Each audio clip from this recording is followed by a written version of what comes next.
had 2 unmedicated births, but most importantly, they were empowering and they were positive. I want to share with you today the tools I had in my tool belt that I used both leading up to and during birth. What worked for me, what didn't work for me, and what I would do differently if I had another baby.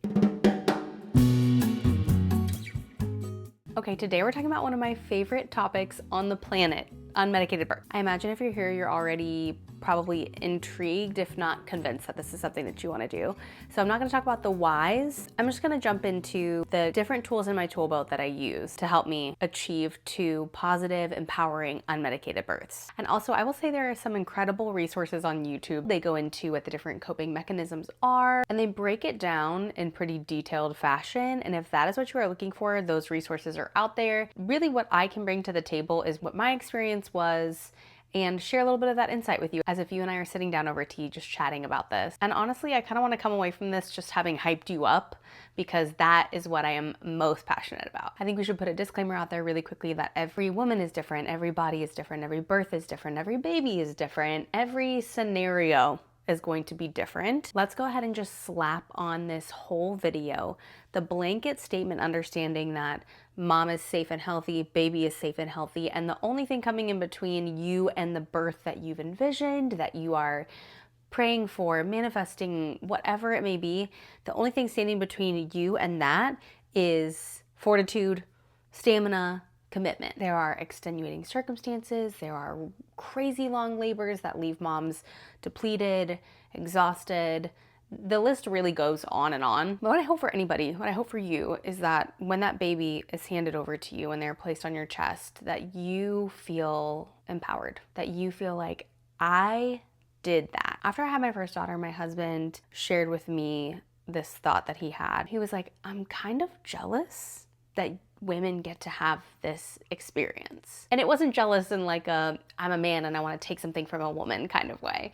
It was more of a curiosity and an acknowledgement of the fact that men don't really have something that they can compare this to. He was like, we don't have a parallel thing that is innately, primally within us, that takes us to the brink of ourselves, that challenges us like nothing else will, and yet we are equipped with the skills no matter what. That is what I love about physiological birth, is that it is innately within us. Barring extenuating circumstances, we can do this. No matter what happens, I hope for you that you look yourself in the mirror at the end of all of this and say, I am Superwoman. I've already shared the birth story of my second daughter. I'll link that above if you want to watch it, and I will hopefully be sharing my first daughter's birth story some other time.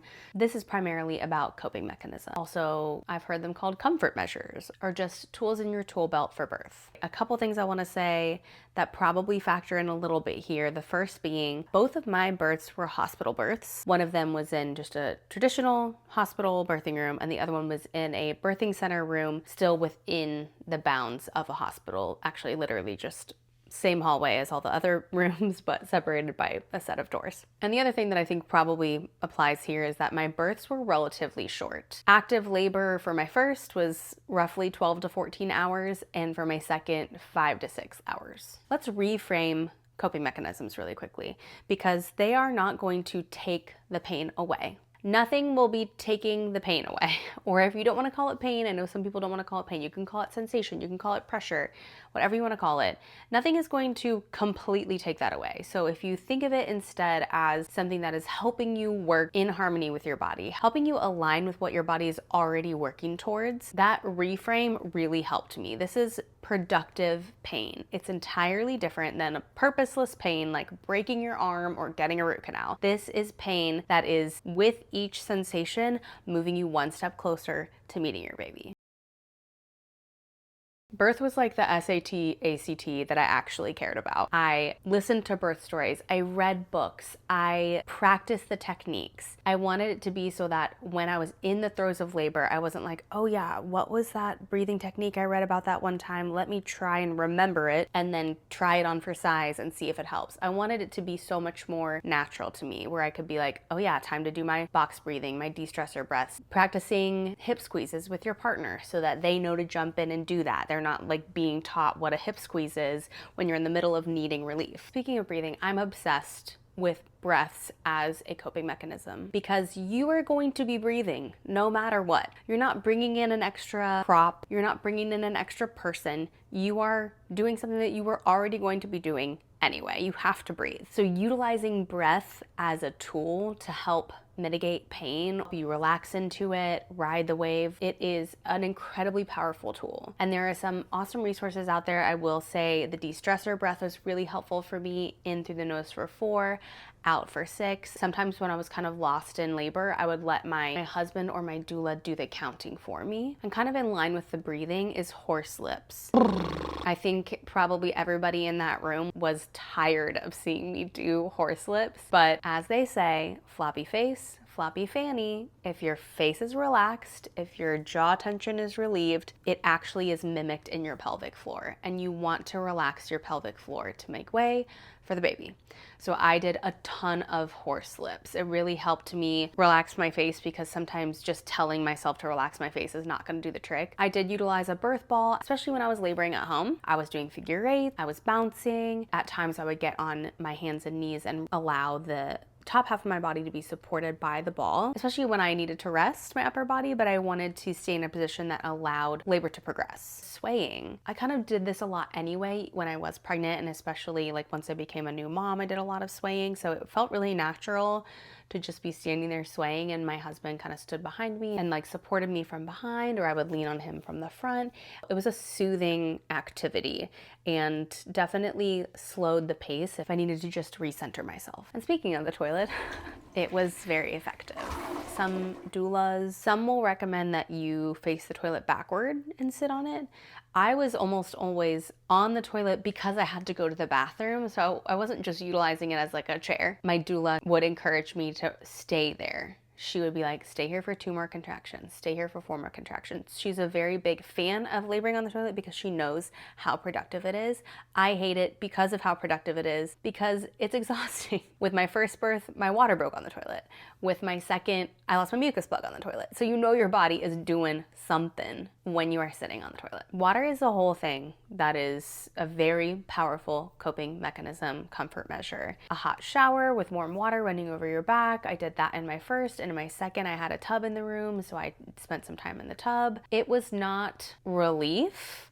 I've heard it called a water epidural. That was not my experience, but I loved that it was a change of pace, that it eased pain, that it gave me something different to focus on. Yes, it is comforting. Like warm water is inherently going to be like a soothing, comforting thing. Physical touch is a funny one. For me, I really was comforted by physical touch. Now this doesn't surprise me because that's one of my love languages, but the power that it had in that moment for me was noteworthy. I remember my husband just like playing with my hair. There were definitely times where I was holding my sister's hand, just little things like that. Feeling somebody else, I think, really brought me into the present moment. Vocalizing. Oh my gosh. I see these videos of women on YouTube who are silent. Just labor silently, and then they just have their baby.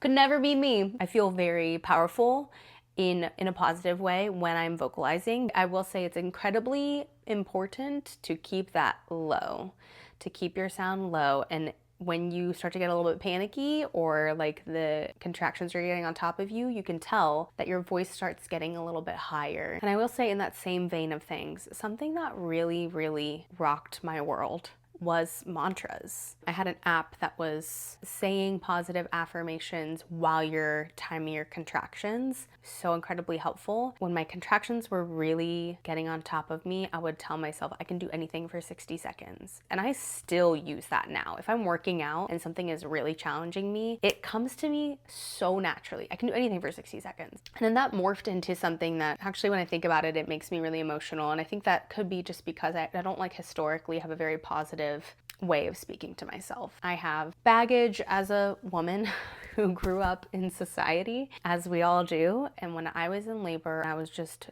coaching myself through it. You can do this. You've got this. You're doing amazing. All different iterations of that. It helped me in such a massive way and really shifted kind of my relationship with self, which is crazy to say, but I think that just adds to the laundry list of why I find birth to be so empowering. For me, environment is key. Just the environment that you set in the room. I think you carry your environment with you. So whatever room you are having a baby in, whether it's a home birth, a birth center, a farm, a hospital room, whatever it is, you have to remember that you are setting the tone for that room. And the energy of that room, the environment of that room is something that you've decided. So it's more than twinkly lights. It's a tone that you are setting. We didn't do twinkly lights. I didn't feel like I wanted to be like caught up in like setting up lighting while I was in labor, but I did have music playing, and for me that was huge. I actually can't imagine not laboring with music. It really brought me into the moment. I can remember, I can pinpoint certain moments in my labor and what songs were playing during that moment. I also feel like it sets the tone. So when people are coming and going from your room, they can immediately see or hear, okay, they are trying to set a tone here. Similarly, I think lighting, it doesn't have to be twinkly lights, but just like if your room lets you, dimming the lights. I saw a YouTube video where a girl had this very peaceful birth, crushed it, and the lights were on full blast. And they probably just had to be. I'm guessing that's like why they were like that. But I remember being like, oh, I don't think I could ever like get in the proper headspace with just full on overhead hospital lighting. It was dark outside both times I had babies, but for me, at least in terms of lighting, I needed it down as much as they would let me. Oh my gosh, I can't imagine having a baby without a support team. I had my sister as my doula for both of my births. She is very knowledgeable. She obviously knows me very well. She knows my husband very well, and she was there as an incredible tool, an asset, supporter, encourager, while also her goal was for me and my husband to be in it together and her to almost help him support me. And then if he needed a break, she stepped in.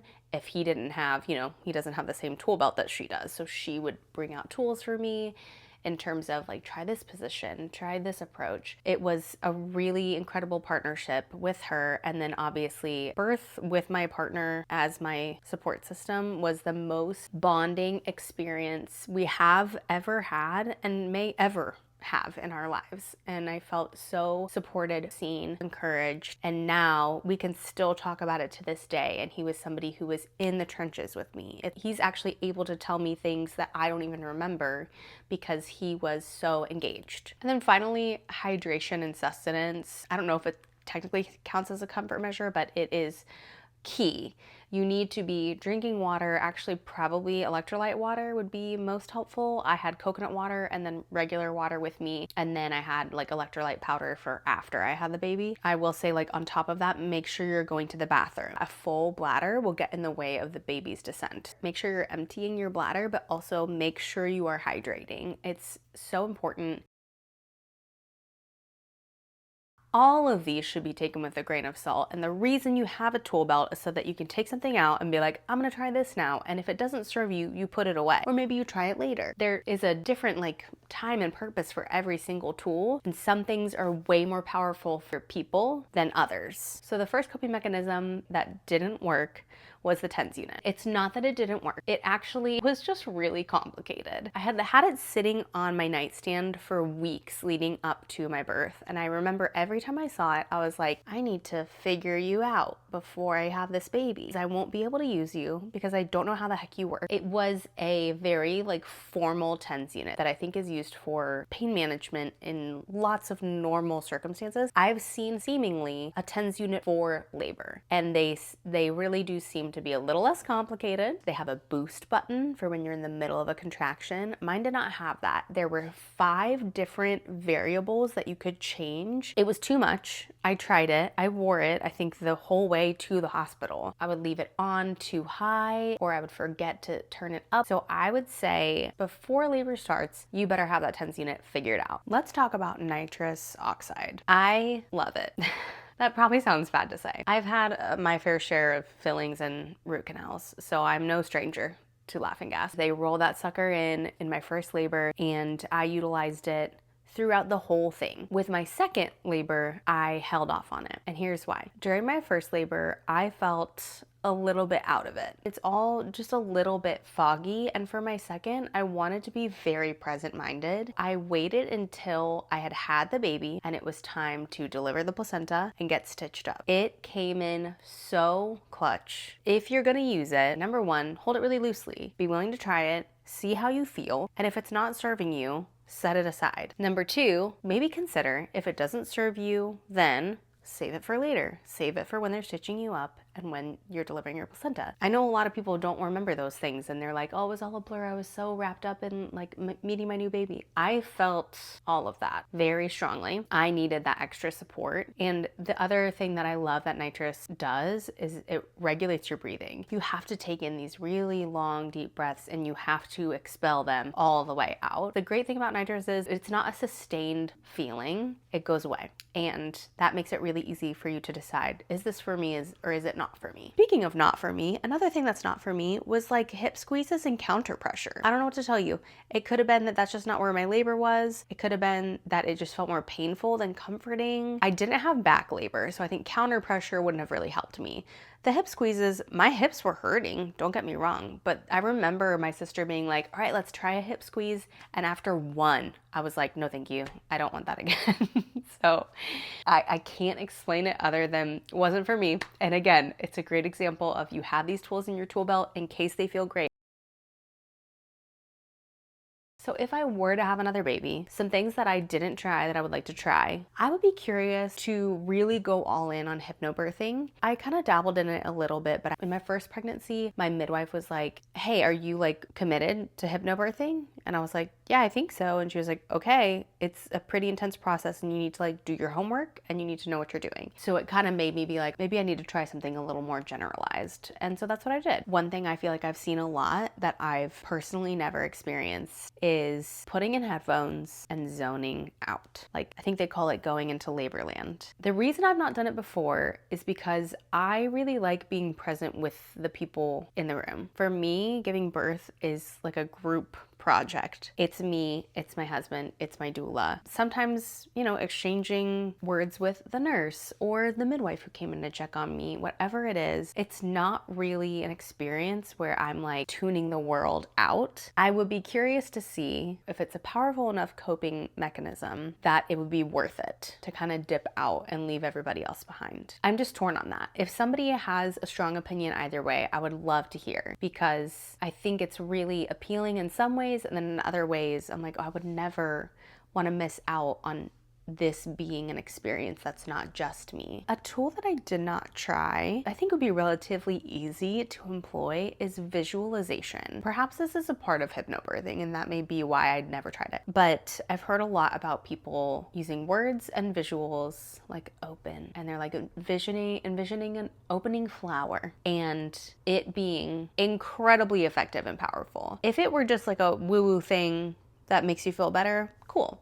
But the fact that I've heard of women who said like open and then they felt their bodies like making space for their baby sounds crazy, sounds awesome. Count me in. I definitely am curious about these visualizations, and I feel like that would be a really easy tool, put in my tool belt, and then if I wanted to, I could bring her on out. I think I've gone on long enough about this, but obviously you can tell I'm just so passionate about it. If you have a favorite 1 or 2 or 10 coping mechanisms, comfort measures, please share them in the comments. I would love to hear what worked well for you, and I think it would benefit other people who are, you know, perhaps pregnant and waiting to go through this themselves.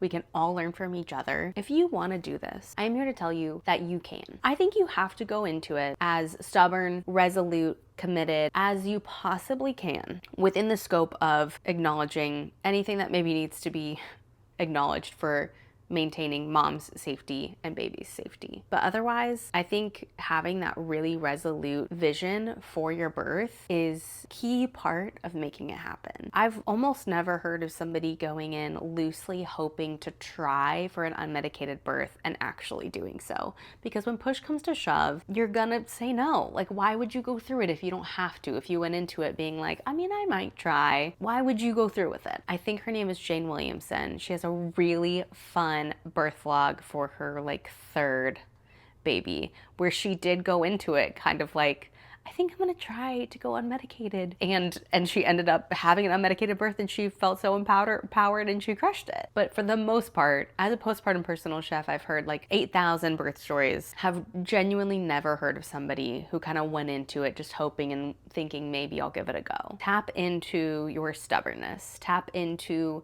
that resolute spirit. The other thing I will say is listen to positive birth stories. I listened to so many birth stories when I was pregnant, and I will share some of my favorite birth story podcasts in the description below if that sounds like something that you would like to do as well. But I avoided anything that was labeled traumatic, because while those stories should be told, and I think they really help people feel seen and heard and validated, I wanted to, in that really sensitive, vulnerable place of planning for my own birth, I wanted to make sure I was hearing positive birth stories. Now, within that, I wanted to hear all of the different things that could happen. I wanted to hear about a positive induction story, a positive C-section story, a positive birth of somebody who had gestational diabetes, a positive breech birth. I wanted to hear all of it. And I just consumed it so voraciously. And also I read Ina May Gaskin's Guide to Childbirth, which the first chunk of that is just these crazy birth stories. So speak positivity, speak life over your baby, your body, your vision for this birth, and also hold the whole thing with grace for yourself. Have a safe word